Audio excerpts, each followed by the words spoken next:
I have been dealing with several battles in the Senate of Kenya. Some that have that started like 2 years ago.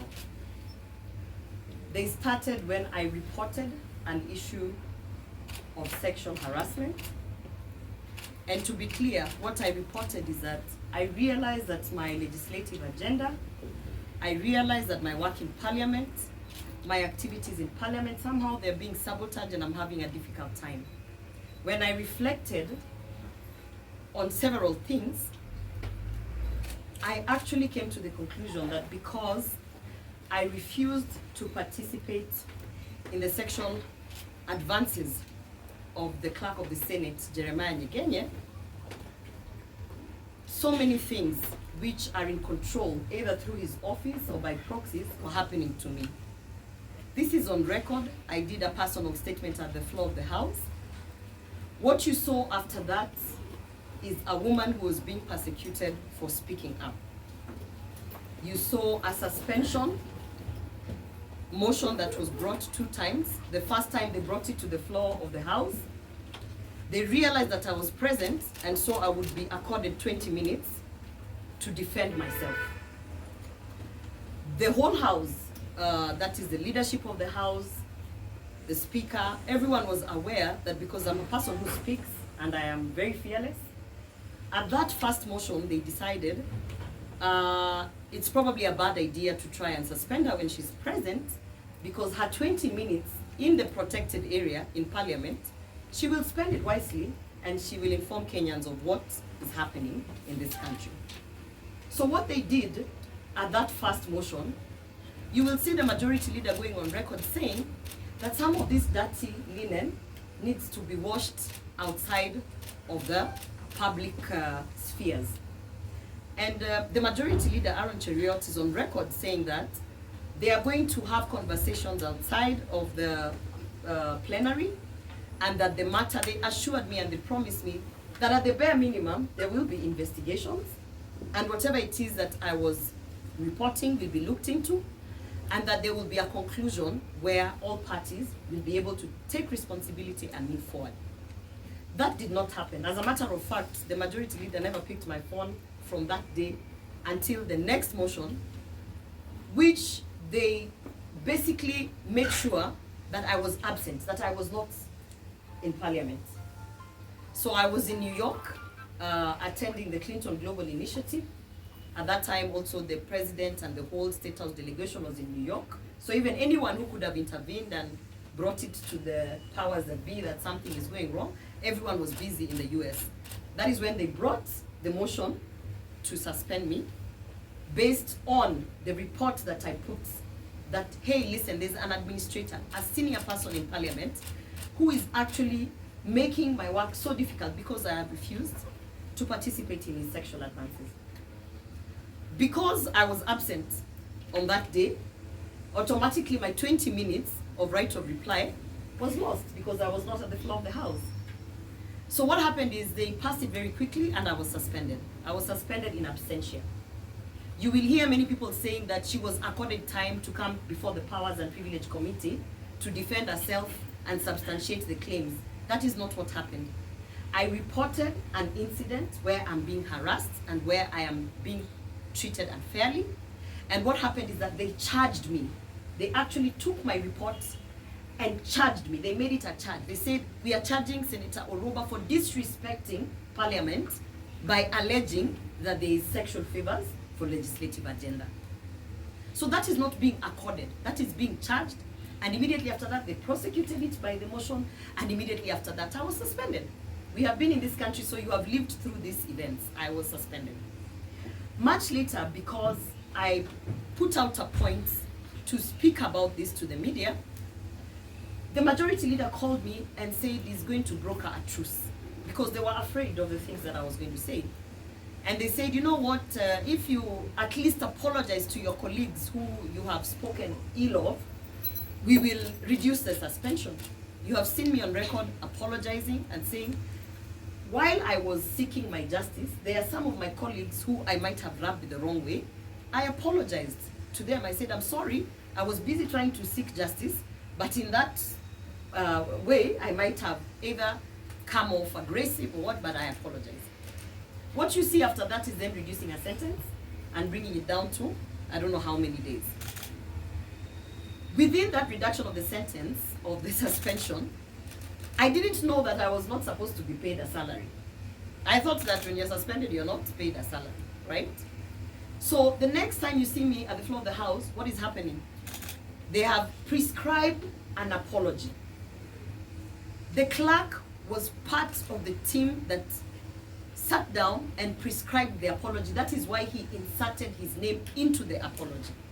And you see me at the floor of the House saying, no, I'm not going to read this apology, because my legal team had already told me that the clerk wants that apology so that he can take the apology back to court and say, in fact, her allegations are false, she even apologized for it.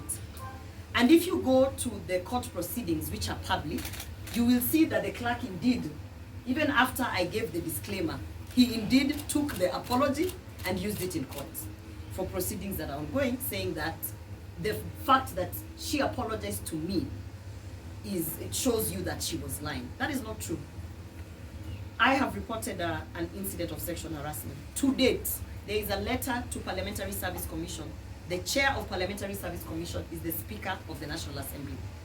The letter is out there. He chose not to act on it. At the bare minimum, in any workplace, at least an investigation must be conducted. I have been saying that if you think I'm lying, let the travel report of the Senate be released. Because then you will see that at the point when United Nations invited me to Brussels to the 53rd Assembly, the clerk gave an advisory that there is no money, yet there are people who are sent to the same forum.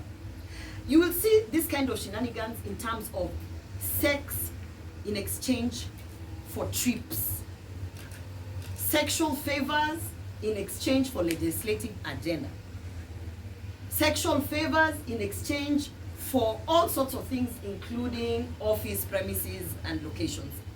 That is what I have been saying. Not one single entity has investigated this. I asked to be given the travel report, which is in the custody of the clerk of the Senate.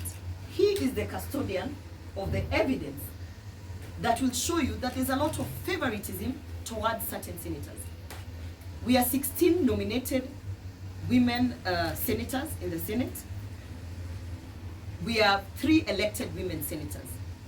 As the fourth estate, I challenge you to go and try and get data of how many of these people travel, how frequent they travel, why are they traveling, who is approving those trips. I challenge you to also go and find out all other kinds of favors, including why certain people, their bills are forever on the order paper, their bills and the legislative agenda is advanced, why certain people seem to have it easy in Parliament. I didn't want to take it there, but I respect the courts, I respect the judicial system. You are aware that the judgment of the defamation is out and that I have been fined 10 million for defaming the clerk of the Senate. I respect the judicial system. I know, because I am not new to the legal system, that there are many legal loopholes which criminals have been using to get these favorable judgments. Because they always say the law is on us, right? There are many legal loopholes. And I understand and I know the legal loophole that the clerk of the Senate used.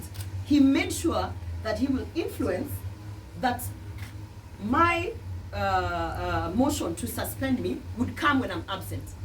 Because if I'm absent, he knew that I must speak the truth. And if I speak the truth when I'm not in Parliament, he knew that he could take that video and take it for defamation. That is exactly the legal loophole that he did.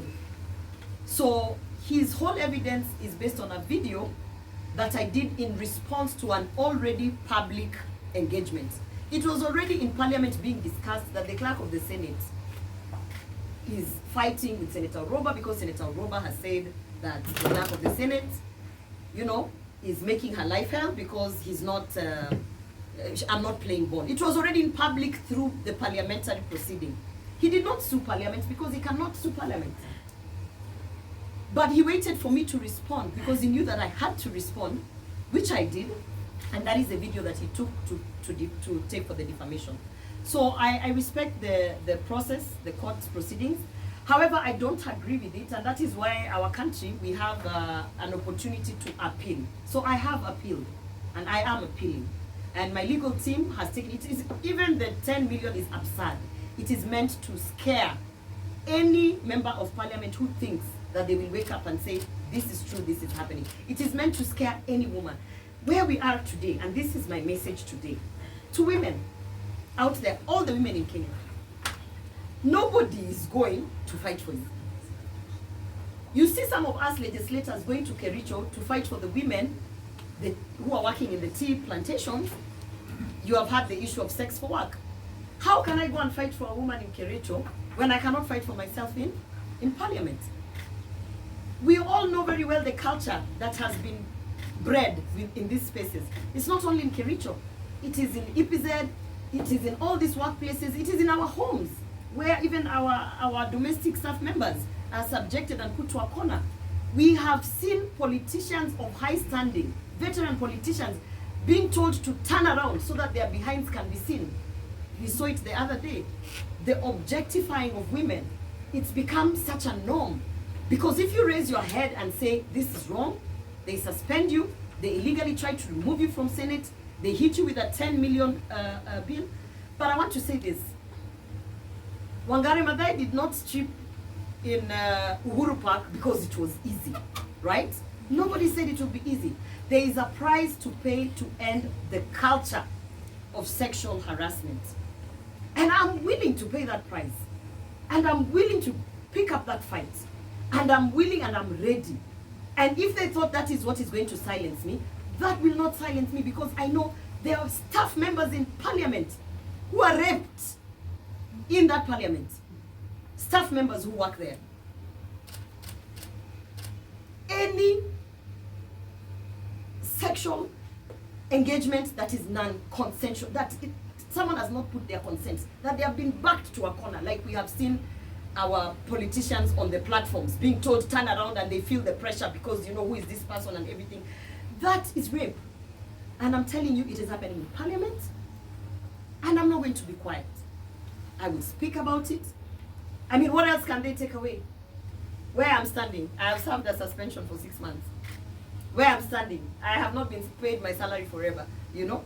Where I'm standing, I have, I don't know how many court cases because of speaking up. Where I'm standing, my own political party does not like the guts that I can stand up and say this is wrong. What else will you take away from me? I know that you have sending me all sorts of signals, telling people to come and tell me that they will finish me. I know that there's a threat to my life.